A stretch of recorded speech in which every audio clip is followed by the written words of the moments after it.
আসসালামু আলাইকুম everyone, I hope সবাই অনেক ভালো আছেন। আজকে অনেক দিন পর বাসায় কিছু ইলিশ মাছ রাখা ছিল।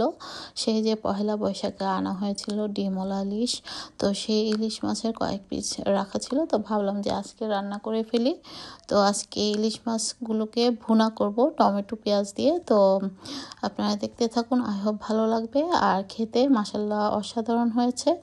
তো রান্নাটাও খুব সহজ আর খেতেও খুবই দুর্দান্ত হয়েছে।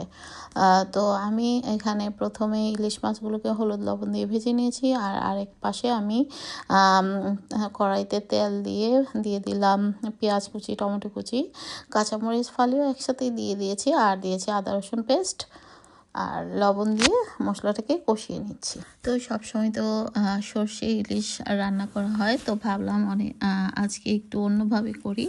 তো সবসময় একঘেয়েমি খাবার তো কার বা ভালো লাগে। তো যাই হোক, আমি একটু পানি দিয়ে মশলাটাকে একদম নরম করে নিব, সিদ্ধ করে। তো আপনারা দেখতে থাকুন, জানি না কে কীভাবে রান্না করেন। তো এক একজনের রান্নার স্টাইল এক এক রকম। তো আমি তো এইভাবে রান্না করি মাঝে মাঝে। তো দেখুন আমার রান্নাটা আপনাদের কাছে কেমন লাগে অবশ্যই কমেন্টস করে জানাবেন। আর এখানে তো দিয়ে দিলাম গুঁড়া মশলাগুলো সব ধরনের। এখানে দিয়ে দিলাম হলুদ গুঁড়ো, মরিচ, ধনে, জিরা, কারি পাউডার, পাপরিকা গুঁড়ো। এই তো এগুলো দিয়ে এখন আমি এটাকে খুব ভালো মতো আরও বেশ কিছুক্ষণ কষিয়ে নিব, যতক্ষণ না পেঁয়াজটা নরম হয়ে আসছে। তো পানি দিয়েছিলাম, পানিটা তাও কিছুটা রয়ে গিয়েছে। তো এটা আরও কিছুক্ষণ কষিয়ে নিব। তো দেখবেন তেলটা উপরে দিকে ভেসে আসবে। মশলাটা বেশ ভালো করে কষিয়ে নিচ্ছি অনেকক্ষণ যাবৎ। তো দেখতে পাচ্ছেন মশলার পরিমাণটা কিন্তু একদম কমে গেছে, মানে পানিটা তো কষে আসছে খুব ভালো মতো। তো আমি যত সম্ভব আরও কষানোর চেষ্টা করছি।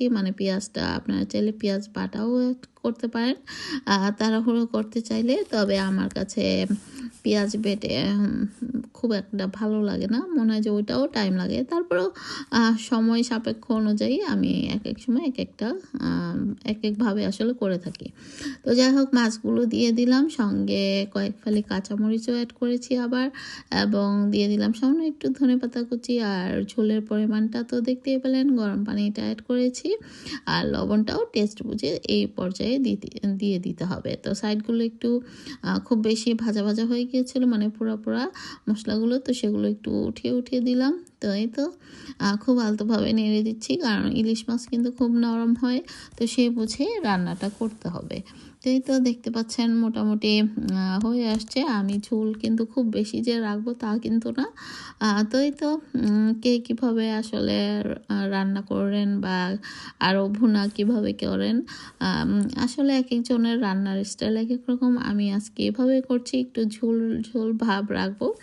আর মোটামুটি ভুনা যেটাকে বলা হয়। তো যাই হোক, জানি না আমারটা কতটুকু হয়েছে। এই তো রান্না হয়ে গিয়েছে, খেতে মাশাআল্লাহ সুস্বাদু হয়েছে। তো আমার রেসিপিগুলো যদি ভালো লেগে থাকে অবশ্যই আমার চ্যানেলটিকে লাইক সাবস্ক্রাইব দিয়ে টাইমলাইনে রেখে দিবেন। তো আজ এ পর্যন্ত, আল্লাহ হাফেজ, থ্যাংক ইউ ফর ওয়াচিং।